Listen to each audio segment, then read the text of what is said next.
Bonjour et bienvenue dans Grandir au cœur du quotidien, adultes et enfants en relation, un espace pour grandir ensemble.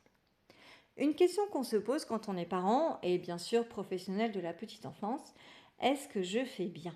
Peut-être que vous écoutez cette chronique en vous posant cette question, ou peut-être qu'aujourd'hui c'est la fin de la journée et que vous vous dites bon bah aujourd'hui j'ai fait de mon mieux, voire même j'ai surtout fait ce que j'ai pu.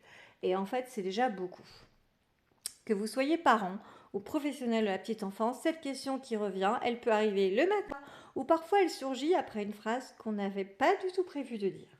Et derrière cette question, il y a évidemment la préoccupation de faire au mieux pour l'enfant dont on prend soin. Faire au mieux avec ce que l'on est, avec son histoire, sa personnalité, son environnement, son travail, son énergie du moment aussi. Alors aujourd'hui, on a une grande chance, on a accès à énormément d'informations, donc des livres, des réseaux sociaux, des formations, des podcasts, des outils, des repères, tellement d'informations qu'on pourrait presque en faire un deuxième métier avec option veille permanente et mise à jour quotidienne. Sauf que voilà, nous n'avons pas signé pour ça, parce que quand on est dedans dans le quotidien avec nos contraintes et nos responsabilités, et cette fatigue qui s'invite même sans prévenir alors qu'on n'a rien demandé, il devient vraiment compliqué de tout intégrer et de tout appliquer et de faire comme il, entre guillemets, faudrait. Non pas par manque de volonté, mais parce que la vraie vie ne ressemble jamais tout à fait au livre parfaitement organisé. Et c'est ok.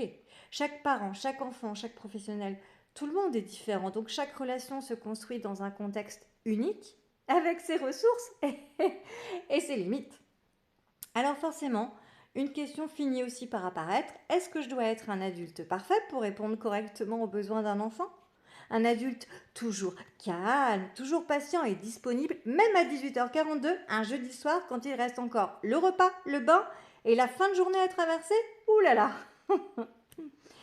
Quand un enfant grandit, entouré d'adultes qui semblent toujours sur d'eux, toujours tout maîtriser, il pourrait peut-être croire que l'erreur n'a pas vraiment sa place, ou que de se tromper, hésiter, ne pas savoir serait finalement quelque chose à éviter. Alors que finalement, si on leur montre finalement nos forces et nos faiblesses, qu'on reste nous-mêmes, les enfants apprennent. Ils nous regardent faire autrement. Ils nous voient tâtonner, chercher, ajuster, revenir, réparer quand c'est possible. Faire de son mieux ne veut pas dire tout maîtriser. Justement, on a le droit de se tromper, de réagir trop vite, d'être dépassé parfois. Qui sait qu'il n'a jamais été dépassé? Et puis, on peut revenir, mettre des mots, faire un pas de côté. Parce que ce qui construit la sécurité d'un enfant, ce n'est pas la perfection de l'adulte, mais la possibilité que le lien continue d'exister, et même quand c'est imparfait.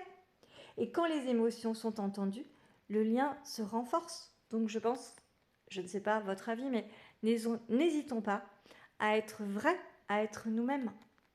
Parce que l'essentiel, ce n'est pas le paraître, c'est le lien et finalement d'échanger avec l'enfant. Je vous remercie pour votre écoute et je vous dis à très vite.